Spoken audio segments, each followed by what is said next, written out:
Halo Sobat Struktur, jumpa lagi dengan saya Agus Setiawan, masih dalam seri belajar struktur beton bertulang. Kali ini kita masuk ke modul ke-10, yaitu bagaimana caranya kita menghitung kapasitas momen dari suatu penampang balok beton. Nah, subpokok bahasan kita adalah momen nominal, kemudian faktor reduksi, serta bagaimana cara analisis penampang balok persegi dari beton bertulang. Nah, ini adalah mengulang apa yang sudah pernah saya sampaikan di modul sebelumnya, yaitu bagaimana menghitung kapasitas momen nominal dari suatu penampang balok. Jadi kalau kita punya satu penampang balok seperti pada gambar di bagian kiri, kita ingat kembali notasi-notasi yang ada, yaitu B adalah menggambarkan atau menentukan lebar dari penampang balok. Kemudian ada notasi D kecil adalah tinggi efektif dari penampang diukur dari serat bagian atas yaitu serat tekan hingga ke as daripada tulangan tarik atau tulangan baja. Kemudian ada C kecil menunjukkan lokasi garis netral atau sumbu netral, yaitu lokasi di mana regangan dan tegangan pada balok itu sama dengan nol. Kemudian di bagian sebelah kirinya, di bagian sebelah kanannya, ada diagram tegangan seperti ini. Kita sudah sampaikan juga di pertemuan sebelumnya.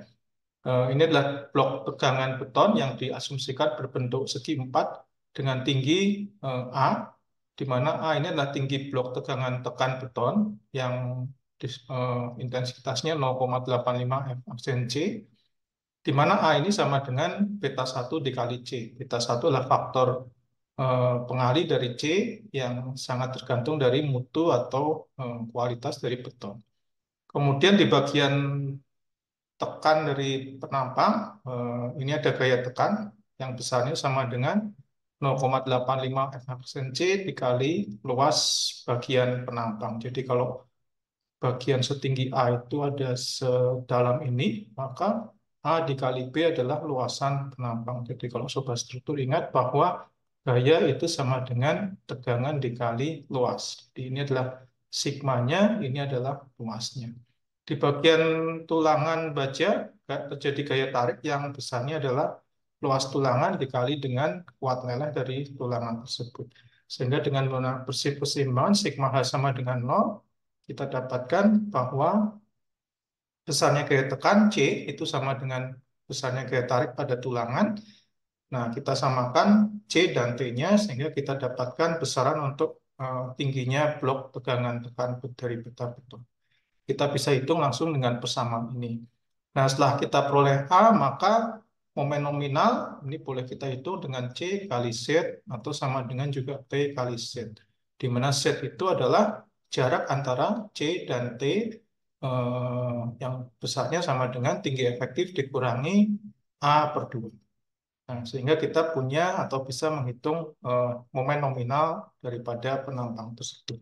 Kita juga punya besaran lain yang namanya rasio tulangan, dinyatakan dengan persamaan AS dibagi B dikali D. Nah, setelah kita menentukan nilai momen nominal, kita ingat bahwa kriteria desain untuk penampang beton balok yang mengalami luntur itu bahwa kuat rencana atau kuat desain itu harus lebih besar daripada kuat perlu. Kalau sobat struktur ingat, kuat rencana ini sama dengan faktor reduksi dikali dengan momen nominal. Ini. Nah, pertanyaan adalah bagaimana menentukan V? Nilai V tergantung dari klasifikasi daripada penampang beton tersebut atau penampang balok. Untuk penampang balok kita sangat disarankan untuk mendesain ataupun membuat perencanaan agar balok tersebut berada pada termasuk klasifikasi yang dominan tarik atau tension control. Sehingga kalau kita desain balok kita berada di daerah dominan tarik, kita akan memastikan bahwa keruntuhannya bersifat ductile sehingga tidak terjadi keruntuhan yang getas ataupun secara mendadak. Nah, besaran nilai V ditentukan dari nilai epsilon T atau regangan pada tulangan. Jadi inilah regangan pada tulangan baja. Disyaratkan bahwa kita harus regangan tulangannya harus lebih dari 0,05. Nah, boleh atau tidak kalau kita desain kurang dari 0,05, Audi RSND masih diperbolehkan hingga batas 0,004. Jadi sebuah struktur masih diperbolehkan, diperkenankan sampai di sini 0,004. Jadi masih boleh. Cuman efeknya adalah terjadi faktor reduksinya jadi bertambah kecil ya sebuah struktur. Jadi kalau kita desain di daerah tarik, di sini boleh V-nya sama dengan 0,9. Tapi kalau kita bergeser ke daerah transisi, maka V-nya makin lebih kecil dari 0,9. Artinya apa? Kalau misalkan MN kita sama dengan 10, kemudian V kita desain di daerah dominan tarik, artinya V-nya 0,9, maka kapasitas rencana kita sama dengan atau VMN kita itu sama dengan 0,9 kali 10 atau sama dengan 9. Tapi kalau sobat struktur desain dia ke daerah zona transisi, mungkin saja V-nya berkurang gitu ya. Misalkan V-nya 0,85 sehingga VMN-nya sama dengan 0,85 kali 10 atau 8,5. Nah, tentunya ada kerugian kita, VMN-nya jadi lebih kecil kalau kita desain dia lebih ke zona transisi. Dan sebaiknya memang dihindari untuk desain balok, kita sarankan untuk jatuh di daerah dominan tarik. Nah, kemudian kita juga ada, saya akan memperkenalkan ada dua perbedaan begitu ya pada saat kita ingin baik menganalisis maupun mendesain. Jadi kalau nanti kita bertemu dengan soal seperti ini, kita sudah diketahui ukuran penampangnya, lebarnya sudah tahu, tinggi efektifnya sudah tahu, kemudian juga jumlah tulangannya sudah diketahui, FC prime-nya sudah, F absensinya sudah tahu, yield sudah tahu, maka kita diminta menentukan untuk VMN-nya berapa. Ini adalah yang disebut dengan analisis. Jadi kalau kita jumpai soal seperti ini biasanya adalah hitung kapasitas daripada VMN-nya. Maka kalau kita lakukan ini namanya tahap analisis penampang.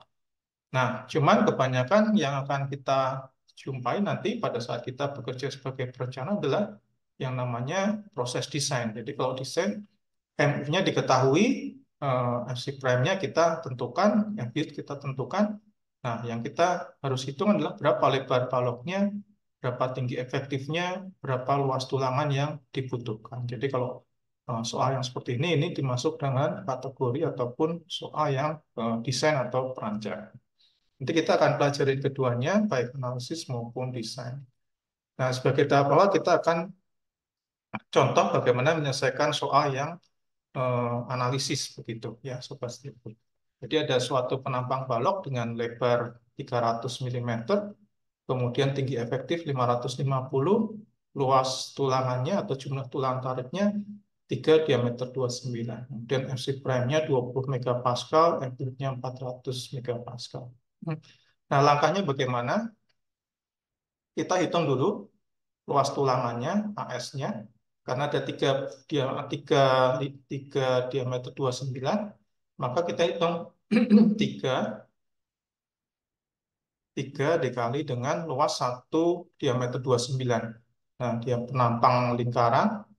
Kalau lingkaran punya diameter D, maka luasnya kan 1/4 kali pi kali D kuadrat gitu ya, sobat struktur. Sehingga AS-nya sama dengan 3 buah 1/4 kali pi dikali 29 kuadrat. Kalau dihitung, ini akan menghasilkan angka 1981,6 mm persegi. Kemudian langkah berikutnya kita menghitung A. Tadi kalau di slide sebelumnya kita ingat A itu rumusnya adalah AS, F-yield 0,85 FC kali P. Gitu ya. Kita masukkan AS-nya 1981,6, F-yield-nya diketahui 400, bagi dengan 0,85 dikali FC-nya 20 dikali lebar baloknya 300 gitu ya. Kalau dihitung A kecilnya akan dapat 155,42 mm. Oke. Kemudian kalau sudah kita hitung C, ingat bahwa tadi A itu sama dengan beta 1 kali C. Jadi A sama dengan beta 1 kali C. Sehingga C sama dengan A per beta 1 gitu ya. Nah, kemudian kita masukkan A-nya 155,42 dibagi dengan beta satunya, karena FC-nya 20, berarti beta 1 bisa kita ambil sebesar 0,85. Kita dapatkan C kecilnya 182,85 mm. Kemudian kita cek nilai C per dt-nya untuk mendapatkan nilai V-nya tadi, C per dt. Jadi D-nya, karena kalau ada satu lapis tulang saja, maka D-nya itu sama dengan dt, gitu ya, sebuah struktur ya. Nah, D-nya sama dengan dt, sehingga kita masukkan C-nya 182,85 dibagi dengan dt-nya 550, kita dapatkan C per dt-nya 0,3324.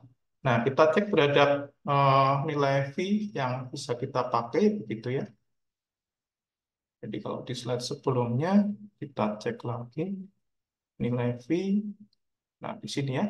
Jadi kalau nilai C per dt-nya lebih kecil dari 375, jadi kalau C per dt lebih kecil dari 375, maka nilai V-nya 0,9.